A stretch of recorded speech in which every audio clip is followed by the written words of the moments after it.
Utuslah aku. Jadi utuslah dirimu itu pergi ke tetanggamu.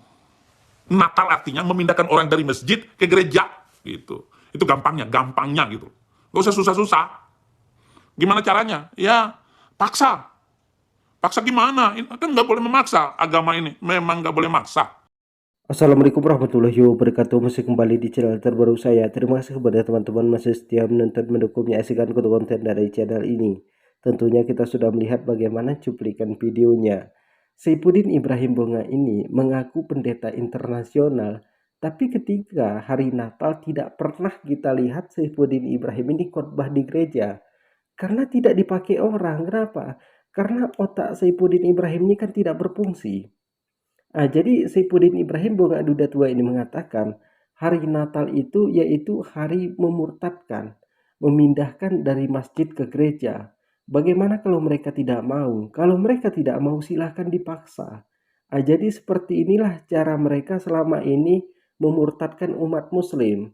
Kalau umat muslimnya tidak mau murtad, mereka ini iming-imingi dengan harta, iming-imingi dengan kekayaan, dikasih tanah, dikasih sepeda motor.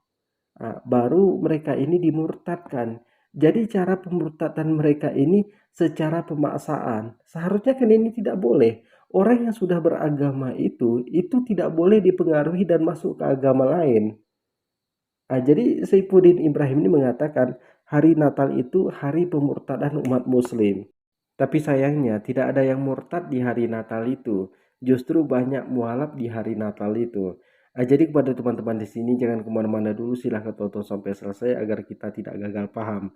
Tapi sebelum kita lanjutkan, seperti biasanya silahkan dukung channel ini dengan cara tekan tombol subscribe-nya, bunyikan tanda loncengnya, dan silahkan dibagikan videonya. Selamat menyaksikan. Ini banyak yang mengejek pendeta Saifuddin Ibrahim.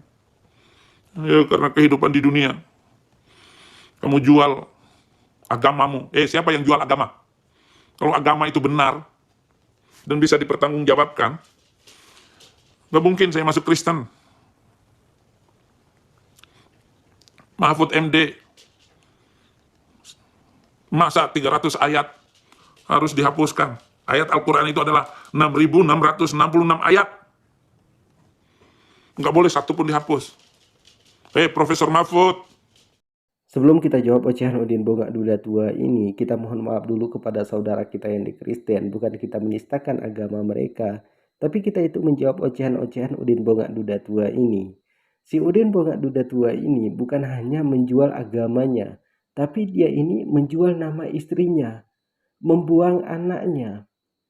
Jadi dia mengatakan istrinya itu selingkuh dengan anak sahabatnya, yaitu anak MKC namanya Febri, seorang pengacara. Kemudian dia mengatakan lagi kalau si Sarah Ayu ini selingkuh sama orang yang lebih tua dari Saifuddin Ibrahim, karena orang itu seorang pengusaha yang sangat kaya raya.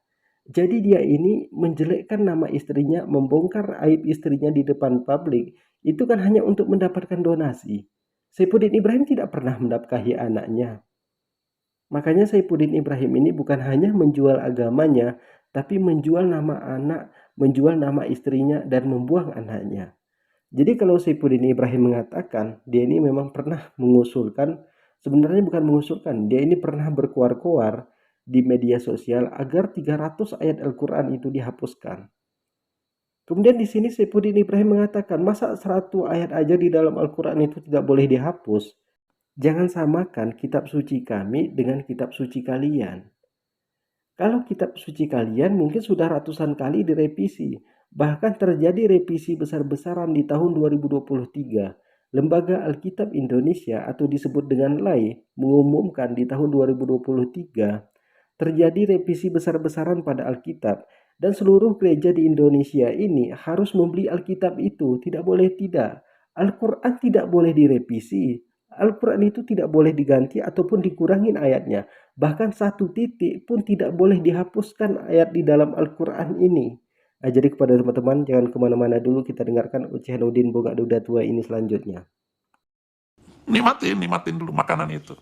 Yehezkiel 18 ayat 16 sampai 17, tidak menindas orang lain, tidak mau meminta gadai, tidak merampas apa-apa, memberi makan orang lapar, memberi pakaian kepada orang telanjang, menjauhkan diri dari kecurangan, tidak mengambil bunga uang atau riba, melakukan peraturanku, dan hidup menurut ketetapanku. Orang yang demikian tidak akan mati karena kesalahan ayahnya, ia pasti hidup.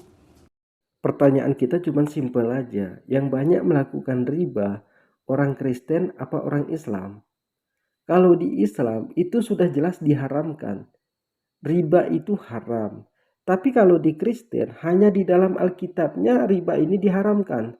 Tapi ketika mereka melaksanakannya itu menjadi halal. Di tempat saya yang paling banyak melakukan riba itu orang Kristen. Itu di setiap sudut, itu riba semua.